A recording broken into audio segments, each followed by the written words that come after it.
अस्सलाम वालेकुम। आज हम डिस्कस करने जा रहे हैं क्रेब्स साइकिल। ये थर्ड स्टेप है रेस्पिरेशन के अंदर। फर्स्ट स्टेप हमने ग्लाइकोलाइसिस को लिया। ग्लाइकोलाइसिस के नतीजे में ग्लूकोज की स्प्लिटिंग होती है, ग्लूकोज मॉलिक्यूल टूटता है और दो पायरोवेट के या पायरोविक एसिड के मॉलिक्यूल बन जाते हैं। अब ग्लाइकोलाइसिस हो रही है कहाँ पे? सेल के साइटोप्लाज्म के साइटोसोल के अंदर, यानी सोलेबल पार्ट के अंदर। जबकि क्रेब्स साइकिल कहाँ पे होगा? ये माइटोकॉन्ड्रिया के अंदर होगा। अब माइटोकॉन्ड्रिया के अंदर पायरोविक एसिड दाखिल होने से पहले एक सेकंड स्टेप में से गुजरता है जिसको कहते हैं पायरोविक एसिड ऑक्सीडेशन। यानी पायरोविक एसिड जो 3 कार्बन कंपाउंड है ये ऑक्सीडाइज होता है और ऑक्सीडेशन के नतीजे में 2 कार्बन कंपाउंड की फॉर्मेशन करता है जिसको एसिटाइल कोए की फॉर्म कहा जाता है। एसिटाइल कोए कहा जाता है इसको। एसिटाइल कोए की फॉर्मेशन किस तरह से होगी? सबसे पहले पायरोविक एसिड का मॉलिक्यूल जो 3 कार्बन कंपाउंड है इसमें एक कार्बन डाइऑक्साइड मॉलिक्यूल की रिमूवल होती है। कार्बन डाइऑक्साइड की रिमूवल किस तरह से हो रही है? ये थर्ड वाली जो कार्बन है डबल बॉन्ड ऑक्सीजन के साथ और एक तरफ इसमें हाइड्रोक्सिल ग्रुप है, ये हाइड्रोजन यहाँ पे रिमेन रहेगी जबकि कार्बन डाइऑक्साइड इसमें से रिमूव हो जाएगा। अब पायरोविक एसिड कन्वर्ट हो जाता है एसिटाल्डिहाइड में। एसिटाल्डिहाइड का ये मॉलिक्यूल 2 कार्बन कंपाउंड है क्योंकि एक कार्बन डाइऑक्साइड इसमें से रिमूव हो चुकी है। यहाँ ये वाली हाइड्रोजन एसिटाल्डिहाइड की, ये वाली जो हाईलाइटेड इसकी हाइड्रोजन है, ये हाइड्रोजन यहाँ से रिमूव होती है और एक NAD प्लस मॉलिक्यूल को इस हाइड्रोजन की मौजूदगी की वजह से NADH के अंदर इसकी कन्वर्जन होती है। अब ये मॉलिक्यूल क्या हो जाएगा? एसिटाल्डिहाइड ऑक्सीडाइज हो गया और बना दिया इसने एसिटाइल ग्रुप। एसिटाइल ग्रुप की फॉर्मेशन हो रही है और NADH की यहाँ पे साथ में रिमूवल हो रही है या इसकी भी फॉर्मेशन हो रही है। अब एसिटाइल जो ग्रुप है इसमें फर्दर एडिशन होगी कोए एंजाइम की और कोए की एडिशन की वजह से एसिटाइल जो ग्रुप है ये कन्वर्ट हो जाएगा एसिटाइल कोए के अंदर। अब ये molecule acetyl CoA 2 carbon compound होता है और ये रेडी है फॉर द एंट्री इन, ये 2 कार्बन कंपाउंड रेडी है for the entry in mitochondria जहाँ पे क्रेब्स साइकिल की कंप्लीशन होगी। क्रेब्स साइकिल अब हमारे पास थर्ड स्टेज आ जाती है। फर्स्ट स्टेज ग्लाइकोलाइसिस थी, सेकंड स्टेज हमारे पास पायरोविक एसिड था और थर्ड जो इसमें स्टेज होती है रेस्पिरेशन की, दैट इज क्रेब्स साइकिल। अब क्रेब्स साइकिल को क्रेब्स साइकिल क्यों कहा जाता है? ब्रिटिश बायोकेमिस्ट था सर हेंस क्रेब। अब इस हेंस क्रेब्स के नाम पे इसको क्रेब्स साइकिल कहा जाता है। इसका एक और नाम भी है, इसको सिट्रिक एसिड साइकिल भी कहते हैं। क्यों कहते हैं?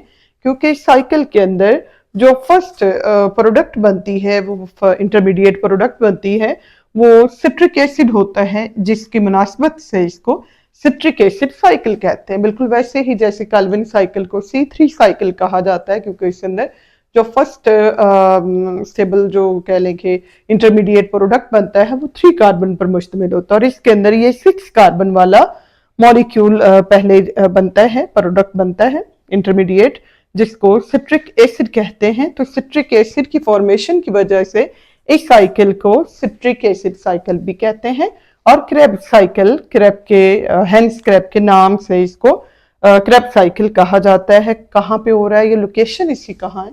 माइटोकॉन्ड्रिया के अंदर ये हो रहा है। Acetyl CoA cyclic series of reaction में एसिटाइल कोए एंटर होता है, एक साइक्लिक सीरीज के थ्रू गुजरता है और गुजरकर इसकी ऑक्सीडेशन कंप्लीट होती है और इस ऑक्सीडेशन के नतीजे में एनर्जी की प्रोडक्शन जो है वो की जाती है। अब हम देखेंगे कि क्रेब्स साइकिल के स्टेप्स क्या हैं। इसमें फर्स्ट स्टेप के अंदर एक 4 कार्बन कंपाउंड है हमारे पास, ऑक्सैलोएसिटेट। ऑक्सैलोएसिटेट और ऑक्सैलोएसिटिक एसिड 4 कार्बन कंपाउंड होगा और ये एक्सेप्टर है हमारे पास एसिटाइल कोए का, यानी ये वो मॉलिक्यूल है जिसने एसिटाइल कोए को रिसीव करना है माइटोकॉन्ड्रिया के अंदर। 2 कार्बन कंपाउंड एसिटाइल कोए है, 4 कार्बन कंपाउंड हमारे पास ऑक्सैलोएसिटेट है और ऑक्सैलोएसिटिक एसिड है। अब ऑक्सैलोएसिटिक एसिड और एसिटाइल कोए दोनों आपस में कंबाइन होते हैं, CoA की यहाँ रिमूवल हो जाएगी और ये 2 कार्बन कंपाउंड और ये 4 कार्बन कंपाउंड मिलकर 6 कार्बन कंपाउंड बना देते हैं, जिसको सिट्रिक एसिड कहा जाता है। अच्छा, ये सिट्रिक एसिड भी कहते हैं, सिट्रेट भी इसको कहा जाता है, इसमें कंफ्यूजन वाली बात नहीं है। कुछ बुक्स में आपको ये सिट्रिक एसिड लिखा हुआ मिलेगा और कुछ जगहों पे स्ट्रेट, यानी सिट्रिक एसिड लिखा हुआ है, सिट्रेट लिखा हुआ है, एक ही चीज है। ये 6 कार्बन कंपाउंड है, दोनों नामों से ही जाना जाता है। अब सिट्रिक एसिड 6 कार्बन कंपाउंड है, यहाँ पे डी कार्बोक्सिलेशन होगी। डी कार्बोक्सिलेशन मतलब कार्बन डाइऑक्साइड की रिमूवल होगी।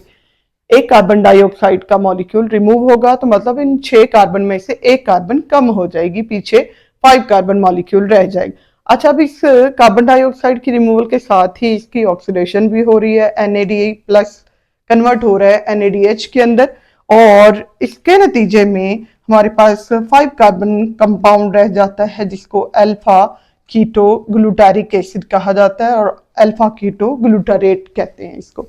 अच्छा, ये alpha keto glutaric acid 5 carbon compound है।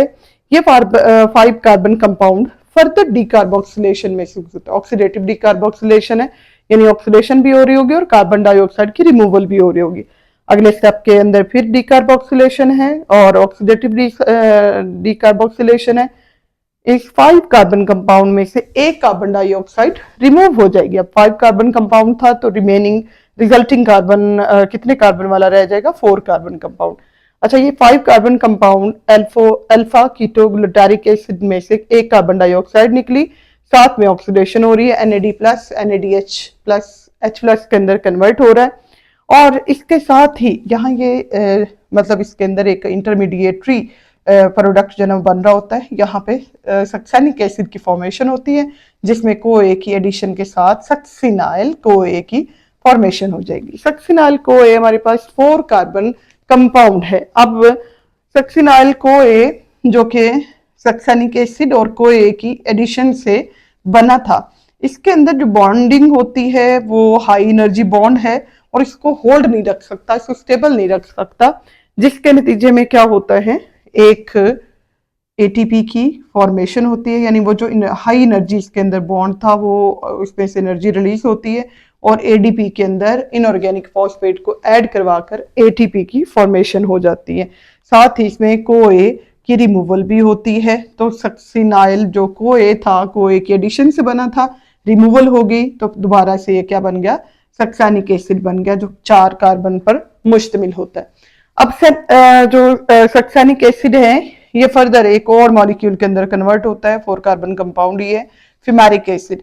फ्यूमेरिक एसिड के अंदर कन्वर्ट होते हुए सक्सेनिक एसिड ने इसमें से जो एनर्जी रिलीज होती है वो एनर्जी इतनी ज्यादा नहीं होती, इतनी मतलब इनफ अमाउंट में नहीं होती कि उससे NAD को रिड्यूस किया जा सके। उसकी बजाय यहाँ पे FAD की रिडक्शन होती है, FADH2 के अंदर कन्वर्ट हो जाता है।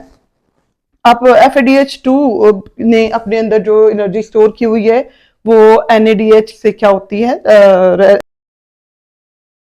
रिजल्टिंग मॉलिक्यूल आ गया हमारे पास इसमें फ्यूमेरिक एसिड। फ्यूमेरिक एसिड भी 4 कार्बन कंपाउंड है और इसका 4 कार्बन कंपाउंड फ्यूमेरिक एसिड की यहाँ पे क्या होगी, इसमें एडिशन होगी वाटर मॉलिक्यूल की, हाइड्रेट किया जाएगा इसको और वाटर की एडिशन के नतीजे में यह 4 कार्बन कंपाउंड एक और 4 कार्बन कंपाउंड के अंदर कन्वर्ट होता है, जिसको मैलिक एसिड कहा जाता है और मैलेट भी बोलते हैं इसको। ऐसे ही फ्यूमेरिक एसिड को फ्यूमेरेट बोलते हैं, सक्सेनिक एसिड को सक्सिनेट कहते हैं।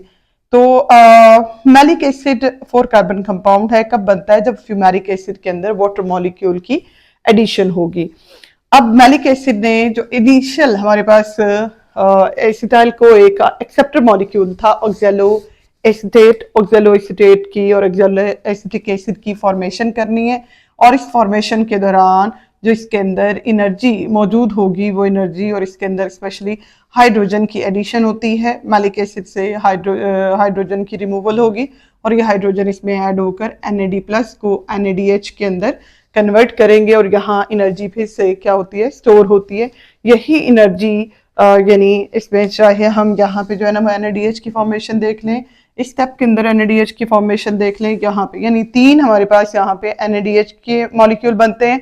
एक मॉलिक्यूल हमारे पास FADH2 की सूरत में आ रहा है जो एनर्जी स्टोरिंग